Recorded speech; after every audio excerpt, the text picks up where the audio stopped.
Don't hide behind gain. Don't hide behind a wall of distortion. Learn to turn the gain down and practice more so that you play more cleanly. And that way, you sound better and it's easier to control your effects. It's not so noisy. I had the immense privilege of working with major retailer Swee Lee to conduct a workshop at their Clark Quay store. It was a Tuesday evening, the staff set things up perfectly and made me feel at home. 30 of you showed up to listen to me talk about multi-effects for an hour, so thank you for that. Thank you also to Swee Lee for the opportunity to speak, and so here it is, the full workshop of multi-effects made simple. Very good evening. Thank you for coming down here. Thank you for taking time out of your schedule to make it down here for this workshop, Multi-Effects Made Simple. Tonight is not a showcase of what the Quad Cortex can do, even though it kind of is. What it really is I'm going to be showing you tweaking philosophies that you can take to any multi-effects with it, whether it's the Quad Cortex, whether it's Hotone and Piro, or anything that you can find in the Swee Lee shop right there, which is just down the corner after this. Tonight's agenda, we have three simple things I want to cover. I want to cover absolute basics, to help you not be so intimidated by a unit like the Quad Cortex up here. I'll show you some advantages of the multi-effects, and I'll show you some mindset shifts that you have to make when you're approaching a multi-effects unit. So in the analog world, you have a certain way of thinking. Multi-effects world, slight shifts, and once you understand the shift and once you understand it, you'll be able to survive in any ecosystem, whether it's Quad Cortex, 96, or elsewhere. Principles of good tone, I'm going to be covering that in a live preset build. So we're going to go from a completely blank preset to something that's usable in my context, which is a church context, so Sunday service. So yes, you will hear more delay, more reverb, because that's the kind of sound that your music directors want nowadays. Next, troubleshooting.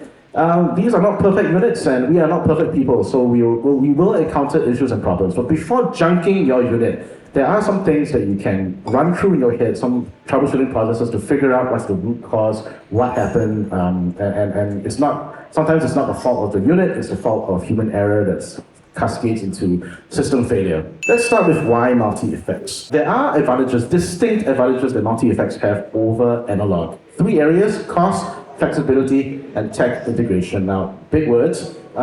The first two, cost and flexibility, that's going to pertain to 90% to 95% of you guys, because you guys are players, musicians, you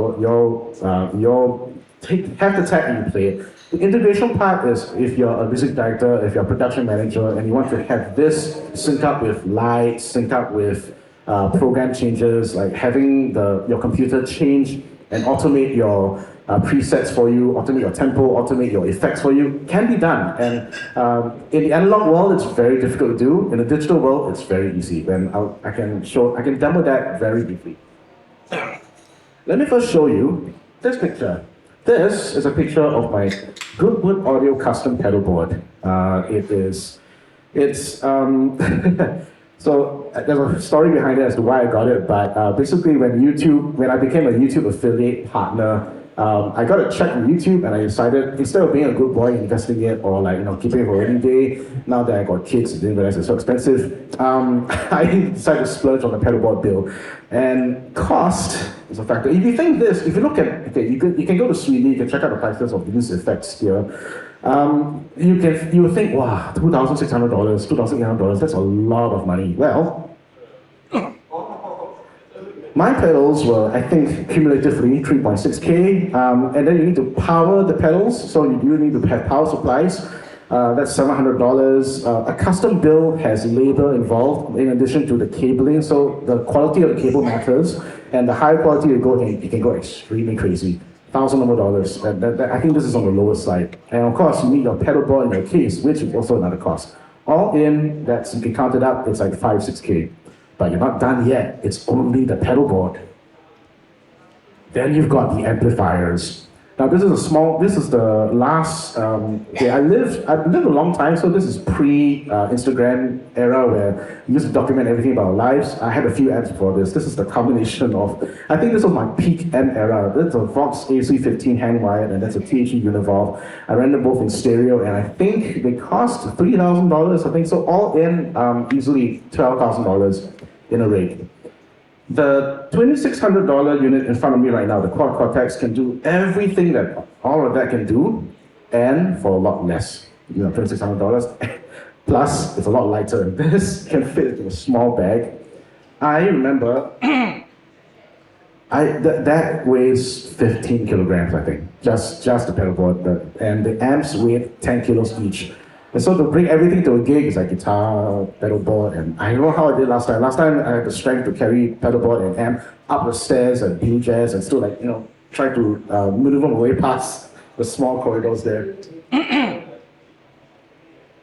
Lastly, the signal path is fixed. When you build a pedal board, pedal 1 always goes into pedal 2, always goes into pedal 3. That's the way it's by design. The only way to reorder the effects is to rip out the 2 pedals, change them around, and then repatch it in.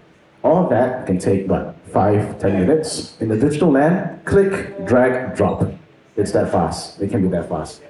And flexibility, you can move blocks in a signal chain on your multi-effects very quickly, and it can be anywhere. It can be in the front of the chain, it can be back of the chain. It doesn't matter, it's up to your creativity.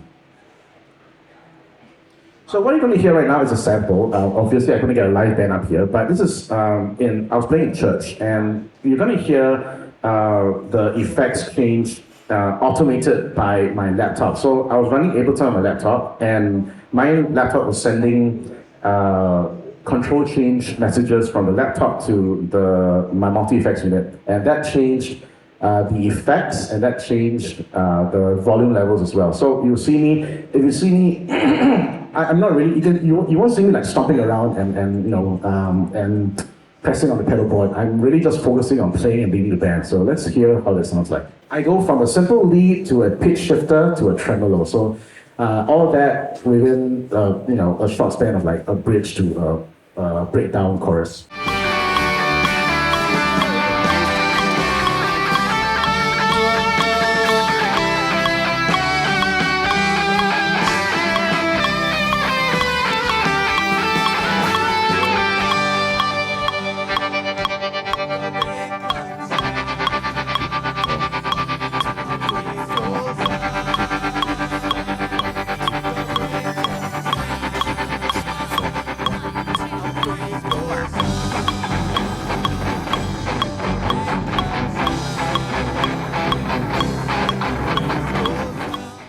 If that was a pedal board, if that was an analog pedal, I would have to turn off pedals, turn on pedals.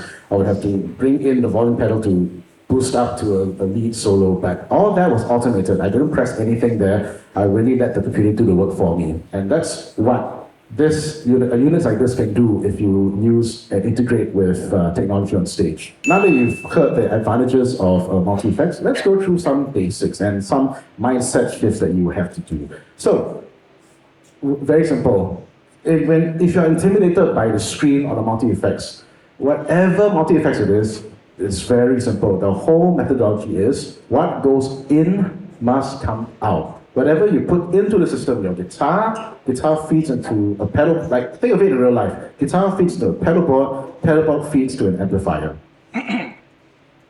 In digital land, guitar feeds into multi-effects feeds into headphones, or in this case, these 2 speakers right here. Up here, multi-effects replaces most of the signal chain. Now, why most? Digital can't do it all. Digital effects, there's a limit of how good these things can sound. And as someone who's played a long time, some of these units, they say they've got the most realistic flanger sound. No, I don't think so. I've owned an authentic 1970s deluxe electric Mistress before, and that unit, I've never been able to find anything in the digital world that sounds close to that flanger sound. The closest I've had is a Strymon Deco, which you can find in the Swee Lee shop next door. So Grill again. But yeah, what we have to make do, compromise. If your favorite overdrive is some super crazy, rare boutique overdrive, and you can't replicate it here, you have to live with that kind of compromise. So that's the concession that digital rigs have. It can't do it all. So, analog signal path, think what goes in must come out. Now, instead of physical pedals, in the digital world, we have blocks. And in digital world, blocks are lines of code that transform your signal from something to something else. So a compressor block will compress your signal, a volume block will mimic what a volume pedal does, No volume, volume up. And so on and so forth. A drive block will change your sound with an overdrive sound, chorus trend, delay, etc., etc. And an amplifier block, well, that's also the amplifier sound. So think of blocks. And as I said before, analog world is very inflexible. You have to live with your signal chain and you got to rip pedals up like that. Here, you can very quickly change any block into anything that you want. Instead of, if you didn't want a modulation, you don't need a chorus or a tremolo, you can easily replace that with a boost, for example. Or if you are a worship guitar player, you might have the need to have 3 delays and 2 reverbs. I mean, that's a typical worship rig, right? Like so many delay pedals, which is not financially feasible in real life, because if you have 4 Strymon timelines, that's $2,000, sort of. Right. I'm going to go into a live preset build, and before we go, some helpful tips. We have to think. It's helpful to think like a producer. We are used to playing as guitar players and think like guitar players. Wow, my sound must have all the low end, must have all the bass, all the high end. I cannot live with that the shimmer of my amplifier. In multi-effects world, and you're likely playing in the context of a mix, all of that has to go out the window, because your guitar is going to clash with other instruments if you selfishly think, I want all of my sound. A producer thinks, how does this guitar fit into the mix? And that means making some tweaks like cutting out low end, that means cutting out high end, that means adjusting your mids to fit the singer you have in mind. So there's a caveat here. My EQ moves that I make on my unit here is unique to my situation, like my church singing style. It's also unique to my content creation style. So it will make sense later on when you see my equalization techniques. But anyway, think I'm a producer. Think, how is my guitar going to fit into this mix? And that could mean turning down a lot of effects. That could mean playing cleaner, less gain, less delay, less reverb. If that is how you can fit better in your mix, do that. Don't hang on to my pedal can have these giant delay reverbs. If the sound doesn't call for that, cut it out. Some knowledge of real-world devices will help. What does that mean? These devices, the Quad Cortex, your modulars or multi-effects units, they all mimic, they try to mimic what the real pedal does in real life. And the more knowledge you have of how these pedals work and what sound they get, the easier it is to figure out what works, what combinations of pedals and amps work better. For example, a Fender amp in general is like a glorified PA system. It takes whatever you have and spits it out at a higher volume. If you put a fuzz pedals have turned, like the overdrive wave for a fuzz is that a fuzz pedal would take your sound wave and make it square. That's what a fuzz pedal does. And if you put it through a Fender amp, that square wave is going to hit you in the face. So fuzz pedals tend to sound very, very, very intense through a Fender amp. On the other hand, a Marshall tends to round off the edges when it overdrives. So when you turn up the gain on a Marshall, you've got a rounding effect. So that's why fuzz pedals sound more musically pleasant through a Marshall amp, for example. And this is not hard and fast rule. Eric Johnson has proven that you can put fuzz faces on max gain through a Fender Twin and still sound good, but it's Eric Johnson. So at the end of the day, there's no better teacher than buying and trying gear. You're not locked down. It's not like I hope there are no fanboys here, like oh, I'm only a multi-effects guy, I'm only analog. You are free to try out and buy and try other gear. And the more gear that you buy and try, the more knowledge you accumulate as to what works and what doesn't work. I think my tweaking, the lessons that I learned to tweak on the Quad Cortex came from the times that I had real analog gear. And that's not to say that you cannot learn, it just takes a bit longer. The learning curve is there if you start on the multi-effects. So if I implore you, if you have the means to do it, have both. Try out both analog and digital gear. A lot of us live in HDB flats, so that is a problem of being able to crank anything past 1 on the amplifier. This is a blank preset on Quad Cortex. It will look similar on other devices. What it starts out with, the input on the top left-hand corner, and it will end with an output. On the Quad Cortex, the default is that it starts and ends on the same signal, the same path. These are called lanes. There are 4 lanes on the Quad Cortex. 1, 2, 3, and 4. Some of these devices will only have 1 lane, so you're restricted by the number of blocks you have. The Quad Cortex can put a few blocks, quite a few blocks, because you have 4 lanes to play around with. So when you plug the guitar in, turn it on, you're hearing the direct signal from the input to output. Remember, what goes in must come out. So if ever you have no sound, always check, is my input correct? Is my output correct? Is something along the way, is the volume at 0? Is the gain at 0? Is something affecting the output? That's also like in the analog world, right? When you plug in a pedal board, if you have no sound, and if your guitar is plugged into your pedal board, that means something in the chain is either unplugged lah, power off lah. So similar things can happen in the digital world. So let's go ahead and start to build this preset out. I start with I don't want to restrict myself to 1 lane. So the Quad Cortex allows you to route things differently. So routing, input routing. Right now, the Quad Cortex is looking at the input of input 1, which is here. That's my guitar input.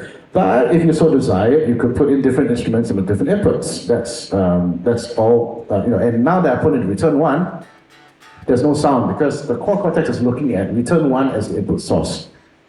Let's go back to input 1. Now, output routing, multi-output. This one means, in the Quad Cortex, it's sending signal to both the balanced outputs and the unbalanced outputs. You can see here, you can go with various, you can go with the XLR outputs, you can go with the USB outputs even. This is quite advanced. In most devices, simpler devices, your options will be limited to maybe just the XLRs, as in the balanced, or the quarter-inch outputs, the unbalanced outputs. Let's go to, but I want to maximize my tone. So my tonal options are how many blocks I want. So I'm going to move this output to row 3. So right now, row 3 here. So this path here is connected row 3 to here. It says previous row. But there's no sound. Why? Input must, what goes in must come out. We have not assigned the output yet. So if you click on the output here, you can see that we can have output options. I'm going to put the multi-out. That's how we get sound. So now I've got a choice of 2 different lanes for my effects. Again, if you have no sound, always check your input, always check your output. That's your first starting point. Let's start with an amplifier block. Now, to avoid copyright, all these multi-effects units will change the name of the amplifiers quite significantly. So, Brit will be your Marshalls. CA is California, so that refers to the Mesa Boogie stuff. And D-Cell will refer to, I also don't know what D-Cell is. I haven't really figured out the full names yet. But Match More is a parody of the Matchless. So Matchless amps. I love my Matchless amps, so I'm going to bring this in. You can play it now. But do you hear there's something brittle? You know why it's brittle? Because you've not added the cabinet. So it's as if you take the amplifier and you just send the output straight to the PA. You get this. It works okay. It works okay for clean, but anything overdriven, you'll hear that very, very, very, very spiky, unpleasant sound. So we need to go to a cabinet. UKC30. This refers to an AC30 cabinet. And I know some of you might be intimidated, wow, what's all this like graphics at the bottom here? Okay, so your amplifier, in the analog world, the amplifier can produce sound and you hear it from the amplifier. But if you're in a recording studio, if you're playing live, the amplifier needs to be amplified even more. So it's normally sent through a PA via microphones. So multi-effects units will have microphone modeling as well. And my opinion is that the cabinet and your microphone choices affect your tone more than what overdrive you're using, what compressor you're using. Your amplifier is 50% of the tone, your cab is 40% of the tone, then the 10% is everything else in the chain. So don't get intimidated by all of this. Let's look at what these are. This is assuming two microphones in this that's miking up the cab, which is your standard practice. Why two microphones? You can make do with one. In real life, one microphone does the job pretty well. All of us who've lived long enough and played in gigs know that the venue will likely just give an SM57 and just stick it in front of the amp, and that's it. So it's luxurious that we have the chance to have two microphones blended together. And the reason why we blend is because we want the characteristics of each microphone to affect our tone. Right here, you can see dynamic 57. On the left side here is dynamic 57, the right side is ribbon 160. What do these names mean? A dynamic 57 refers to the SM57. It's your dynamic microphone. It's the most famous guitar cabinet mic. It's out there. It's characteristic. It's very trebly. It's very. You can get the shizzle, the shing from that microphone. Ribbon 160. That refers to a ribbon microphone, and that captures the nice big full body. Like it's nice, it's big, but sometimes it can be a bit too big and not a lot of high end. So that's why we use microphone blending to have this. Default choice gives you the hugeness from the ribbon 160 and the treble high end from the 57. You can do a few things to modify the tone. This sounds pretty decent now. It's not nice, it's not nice. You can leave it as it is, but I'm going to do a few things. I'm going to change the position of the SM57. I like my SM57. So position, what is this doing here? It's moving left and right, correct? What this mimics is moving the microphone from the cone to the edge of the speaker. And that has an immediate effect on the sound. How does it affect the sound? Okay, you hear my voice right now. My voice, speaking directly into the microphone, you can hear every detail, and a lot of big bass, right? But as soon as I start moving away from the microphone like this, you can hear that there's less low end, you can hear that there's a bit more high, and that's because there's a lot less acoustic energy. This is what happens. This is what that position control is doing. If you move the microphone away from the cabinet, you're going to capture less energy, but more of that high end. If I want to have the same voice, the same timbre, but less low end, because when you have the microphone right next to the sound source, you can hear there's a lot of low end. The way to counter that is to move backwards. So you can hear, you preserve the timbre of the voice, the tone hasn't changed, but the low end has. Not a lot of low end because there's more distance between the sound source and the microphone. Same with guitar, same with the guitar cabinet miking. Not better. You come from multi-effects course, can also know how to mic a cabinet. So, I like my 57 to be halfway between the speaker and the cab edge. I like it in between because that's where I can get the high end, but not so much of that low end. And with the ribbon 160, I like it right at the cab, but I pull it back. So right now you should hear a more even sound.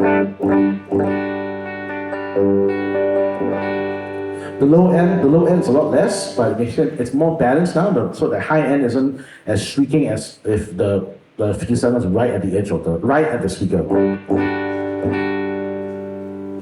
And that's my personal starting point. Your starting point could be different. You might want all that low end, that bass, so you can move that distance parameter for the ribbon mic right at the speaker code. Experiment, really up to you.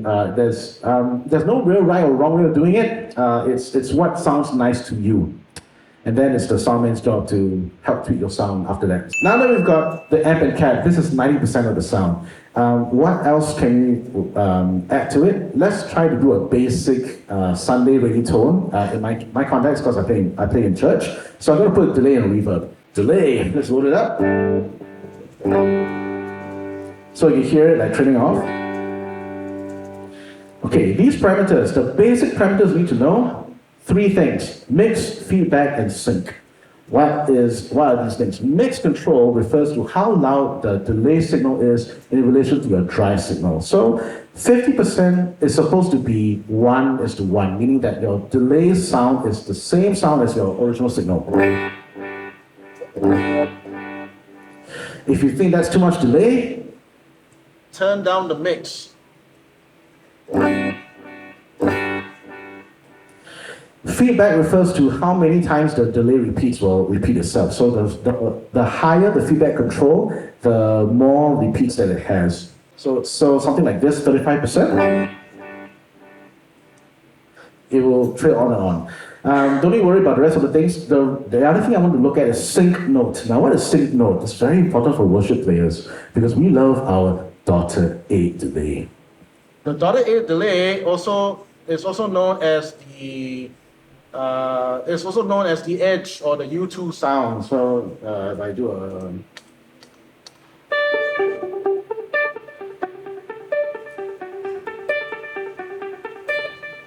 that's when you turn up the mix quite high and you change the signal to the dotted 8. You can go even crazier. One of the things about Quad Cortex in particular is that the delay and the reverb tend to be a bit muted when you, it sounds a bit muted, so don't be afraid to crank it up if you do want that step.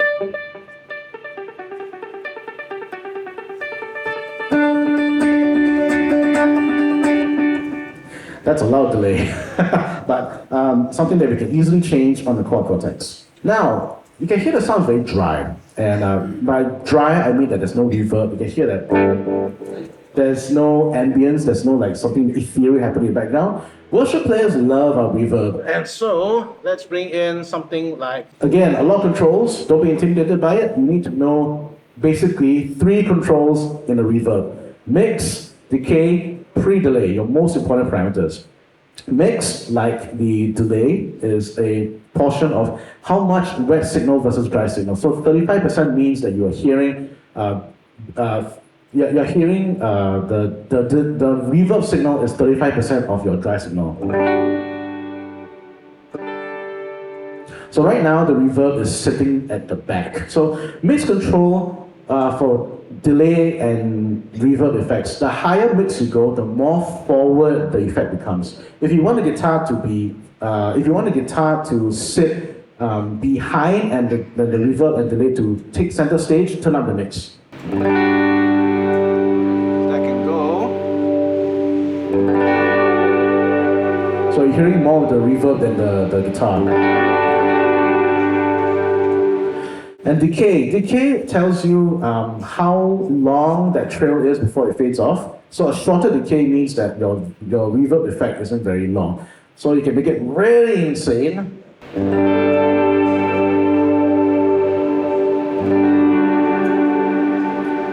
I've taken over the keyboard players more as the pad player with these kind of effects. So yes, so the problem with delay and reverb, too much of it is that you start stepping on people's toes, like your keyboard player who's supposed to be like the pad guy or like the organ guy, right? Last parameter, pre-delay. Pre-delay refers to how long the signal takes to take effect. So you play a note, your pre-delay parameter will calculate, in this case, 16 milliseconds before the reverb signal comes in. This is important because in real life, when you are when you're in an acoustic space, the natural reverb doesn't hit you at once. It takes a while for the sound to generate, right, with the bloom. This is what pre-delay does. It mimics that kind of setting where, if you want to be a more natural, you can bring up the pre-delay to bring up the pre-delay to make it higher. If you want it to be a more keyboardy effect, something that is like not part of real life, you can turn it down to 0, so the reverb comes in immediately.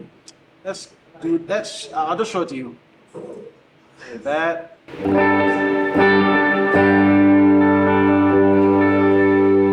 Versus, put in 100 milliseconds.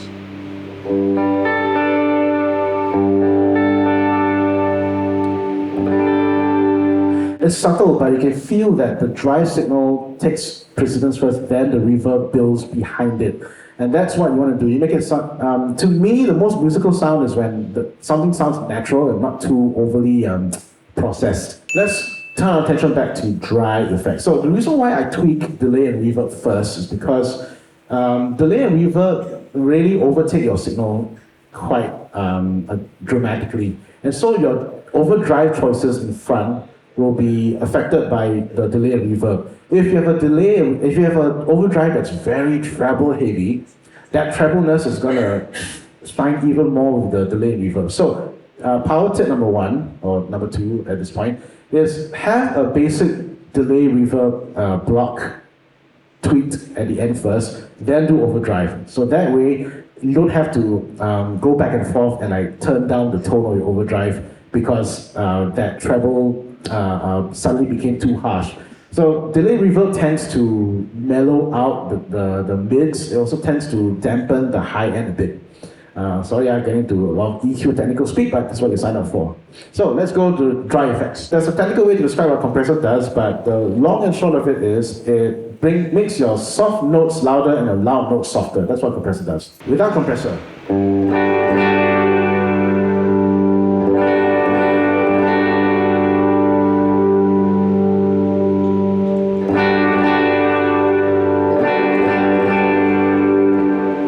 can you hear how the attack of the guitar just disappeared when the compressor came in? That's because it's turning every nuance in your tone, it's just bringing everything up. And it's turning all those peaks, like the guitar transients, it's bringing them down.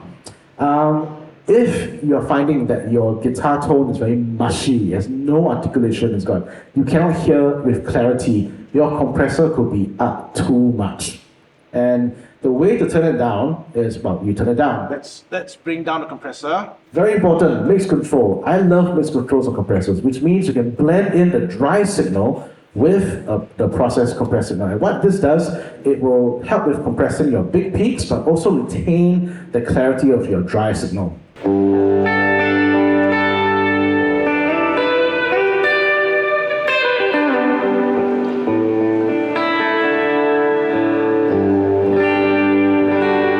Much more natural sounding, I think. You might be tempted to load, since I've got 5, 6, 7, 8 blocks, I'll put 5, 6, 7 overdrives.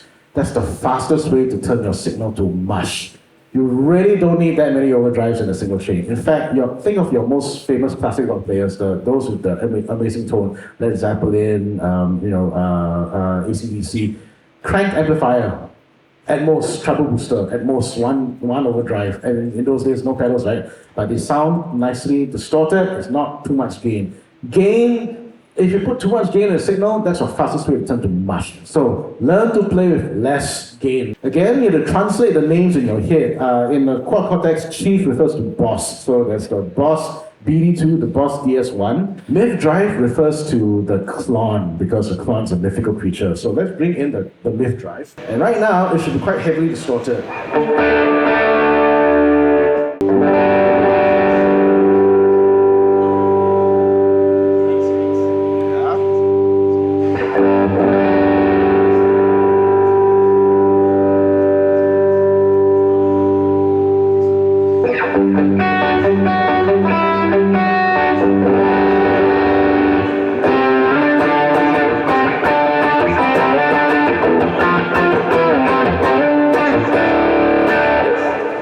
So what's happening here? You can hear one drive, you can make it sound really gained up. That's also because I'm tweaking the amplifier as I go along. The amplifier reacts to whatever's put in front of it. So if you find that your drive is not gained up enough, don't be tempted. You can try putting more, of course you can stack more drives in front, but you can make simple tweaks to your amplifier to increase the gain. What I did there was I increased the master control to 10, and this means running the amplifier really hot. That's a personal preference. I love running my amplifiers hot, so that's why the master is up and the output is down. Output is like a master volume. Master is really like you take the amp and you full tilt it. Amplifiers in the Quad Cortex, they try to be very, very realistic. So volume here, it's not just the volume, it's also a gain control. So the higher you turn on the volume, the more gained up it's going to be. It's really loud now, isn't it? So turn it down. Okay, what do you hear when you turn up the gain? Yeah. Now in analog world, you would have to buy a noise gate. Here, you don't have to buy it. You can go straight to the input. And You got a noise gate right there. No noise. This is a humbucker guitar, so the hum is a lot less. On a single coil guitar, like a Strat, Telecaster, this control, your noise gate is going to be a lot more important and prominent. So do take time to tweak. If you find that your noise is very, very high, this is the reason why. Okay, you've set up let's say this is your signal chain. And you want to toggle effects, and you want to start to switch things in and out. Here's where some of the fun is in Quad Cortex. Quad Cortex allows you to change and turn things on and off with one button. So let's say if I wanted to go from this overdrive to a complete dry signal, turn all three things off at once. In the real world, I need to turn off I need to make 3 foot switch presses. I need to turn off the overdrive, turn off the delay, turn off the reverb. Here, you can do it with one switch, and I'll show you how. So, in Quad Cortex world, and you can do this on other devices too, like the Helix will have snapshot features. I think Fractal has something else as well, similar. It's a snapshot, meaning that you can change, turn things on and off with one button. So right here on this is the bypass button, by the way. So you press it, it turns on, off. So we can assign to scenes. This is a snapshot. Here, right click, assign to scene. Here, right click, assign to scene. So let's say I want scene A to be clean, right? I want scene B to have my overdrive, so I'll do this and turn it on. And then scene C, I want to have a little bit of a volume boost. So you know what? I'm going to add in a volume boost right here. So and this is in Quad Cortex is the utility. You can put in here gain and what? And you don't need to be very drastic. 2 dB of gain is plenty. And then you can assign this to gain. Assign this to scenes 2. Let's assign this to a scene. Here.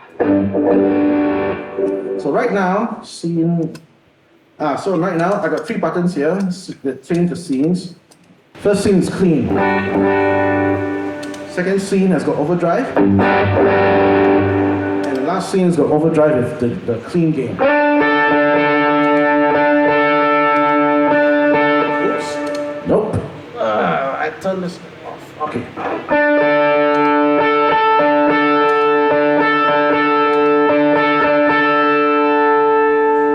All with one button, and any of these blocks can be assigned to scenes, so you can make instantaneous changes. Let me show you my complete signal chain here. Complete signal path. This one here has got my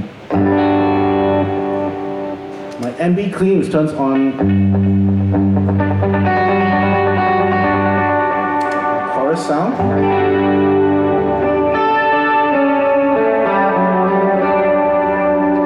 And I go one with tremolo.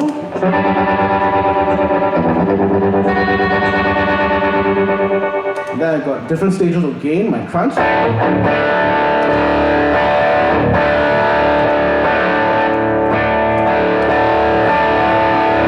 All different volumes, by the way. And last but not least, I have a POG lead, which has like a pitch shifter in front.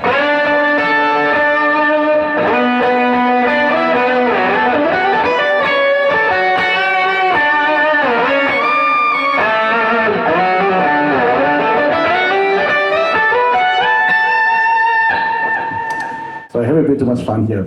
But you get a drift. So you can start building your preset out to this kind of level where you've got different combination of sounds for different parts of a song. And this is the gist of multi-effects, that you're able to program sounds to your liking so that you can do presets for every song that you do. Or like me, I have one preset, a master preset for everything. I play the whole set with one preset, and I just change tempo using an external clock. Some of these devices have MIDI in, and the Canada's clock, which I love right here, can change tempo of my Quad Cortex because it's talking via MIDI. Just this.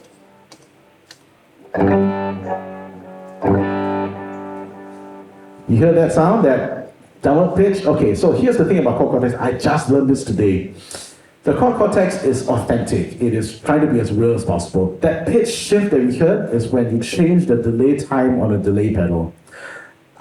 Maybe some of you know how to do this, but the Quad Cortex, my understanding is that there's no way to turn off that setting, to turn off that realistic setting, other than to change the delay type to something less prone to that kind of artifacting. The artifact only refers to analog delays, tape delays, but not digital delays. So, pro tip number 3, if you do want to use an external clock to change the tempos, or use your laptop to control your tempos and change it, you will need to use digital delays. There are a few models here, but trust me, when you're live and your song's coming in hard and fast with a full band, I think it's not so. No one in the audience is going to go, hey, you use a big delay over there for the song. No, so just pro tip number 3. If you found value in this video, like, subscribe, hit the bell icon, and share this with someone whom you know is looking into multi-effects. Thank you. Sometimes due to human error, or sometimes you accidentally double-click something changes, something goes wrong. Problem number 1. Let's see whether. Okay, don't look at the title. What's the problem with this tone?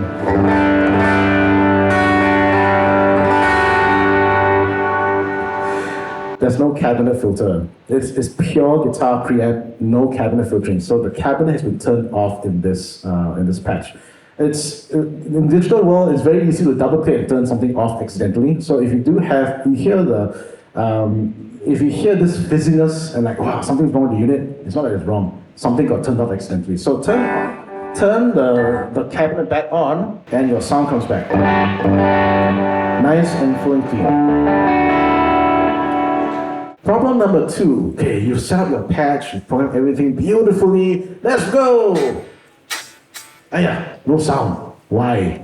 Remember, right from the beginning, input must always equal output. What goes in must come out. So, let's look at the input and output routing. Can you see the problem? The immediate problem from this patch? Alright, some of you are nodding. Quad Cortex is looking at the wrong input. It's looking at input 2, it's not there. So change this to input 1. It should have sound. Still no sound. Why? Because something in the chain is still off. Now, I didn't program it like just now, but Quad Cortex and other units, you can put in volume pedals to mimic the function of a volume pedal. This got saved at volume 0. So obviously, no sound. So double check, the volume pedal is off. Turn it back on, and you get sound again. Quick note, for those of you who are working with digital audio workstations like Logic, GarageBand, there is a bug in the Apple ecosystem.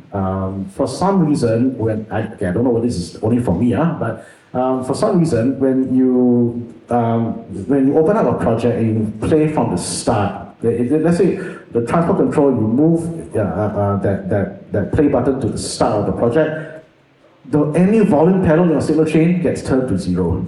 Doesn't matter if it's Quad Cortex, doesn't matter if it's Helix, it doesn't matter if it's even the Chinese one that I had before, they all turn the volume to 0. So if you're recording and if you're doing you get hired to do a session and then I got my sound ready, let's go, hit record, then like no sound.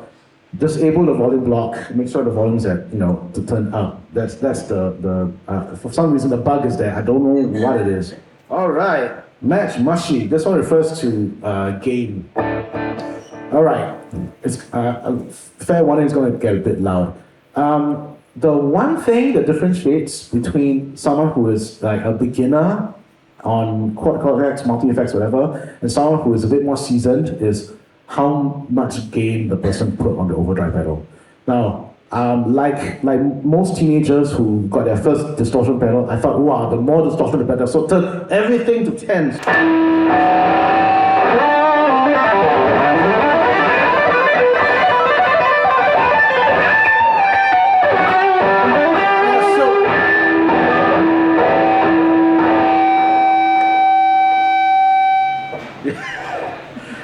That's what the soundman will do. Extremely noisy, extremely mushy. Why? Because the gain is set on 10. Don't hide behind gain. Don't hide behind a wall of distortion. Learn to turn the gain down and practice more so that you play more cleanly. And that way, you sound better and it's easier to control your effects. It's not so noisy. Last problem that I have before we go to Q&A. This is one of the big problems that people come to me and say, they come up to me and they say, when I tweak my presets, I find that when I go from, I can hear myself in clean, but when I go to overdrive and a lead sound, I suddenly get lost in the mix. I don't know where I don't know what happened. So, let's see whether you can hear it even right now, okay? So this is the clean sound. This is the crunch sound. This is the lead sound.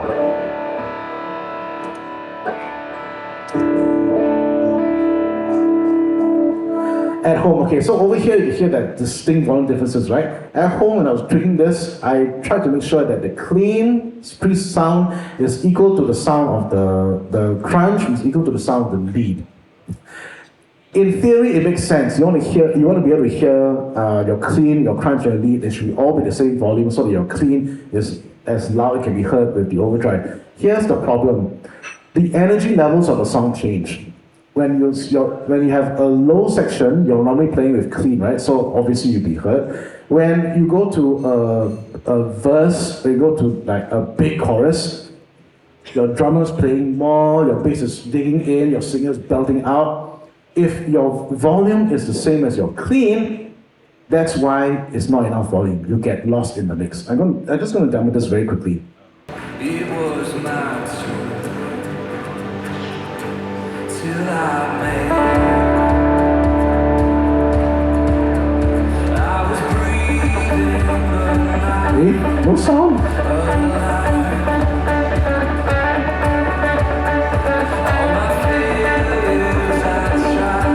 By the way, this is not in the song. I'm just making up parts for the demonstration sake.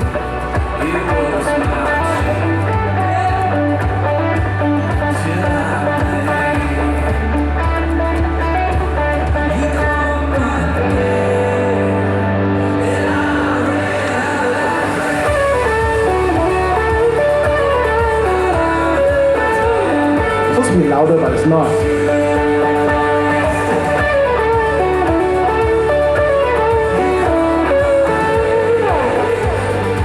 That's a problem, right? So you can hear the lead sound, no impact, because it's not coming out. It's hidden behind the rest of the band. Same preset, same sounds, except what I've done is I've made the clean sound a certain level, and I've made the crunch sound plus 3 dB more louder, and I've made the lead sound plus 6 dB even louder. What this is so that I can match the energy between the different sections of the song. So you hear the guitar pops out more. It was not true till I made I was breathing the night. Suddenly you can hear the pick notes. All my fears I tried to hide.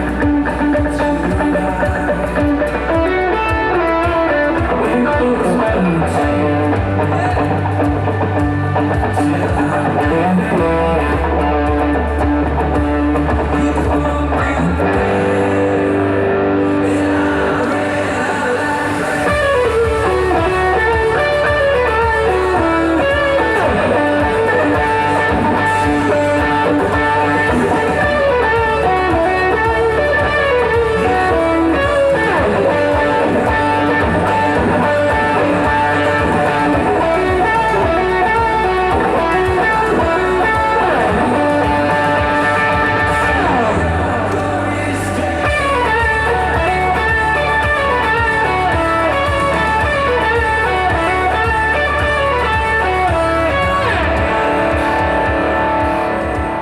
instant change, right? You can hear that. You can hear the sounds much more distinctly. I didn't change anything. I didn't add a boost pedal. I just made the scenes slightly louder than each other. Clean, certain sound.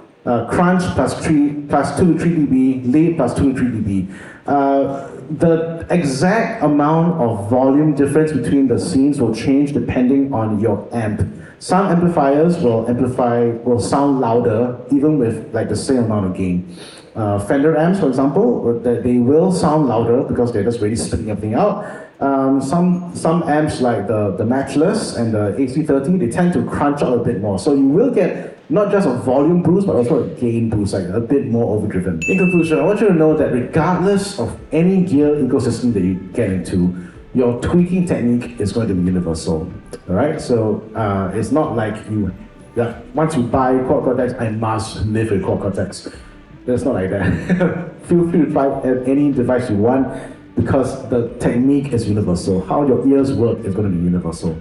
Less is more, so learn to play with less compression, less gain, less ambience, because that's how you're going to be heard in a mix. If I have too much delay and reverb, it's really going to mush out. And last but not least, enjoy the sounds you create. You find joy in the simple things like a Quad Cortex or playing guitar. Make sure that you feel good about it. If a piece of gear doesn't resonate with you, doesn't vibe with you, take time, sit down, tweak it. Go on YouTube to find tutorials. There is a way for you can find vibe in any of the devices that you play.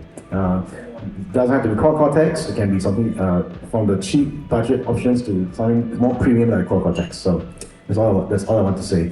Thank you so much for your time. Normally I would end with a prayer, but of course we're not in church, so. All right, everyone, give it up for Justin. So if you have any other questions, he'll be around for a while. We'll take those questions. If you guys want to pray, you can pray with him separately. And feel free to DM me on Instagram. That's where I respond most of the messages to. And thank you all for coming down. We'll see you another Tuesday for another workshop. And that's been me. What about you? What challenges do you have with multi-effects, and do you prefer digital over analog rigs? Let us know in the comments below. See you in this next video popping up after this.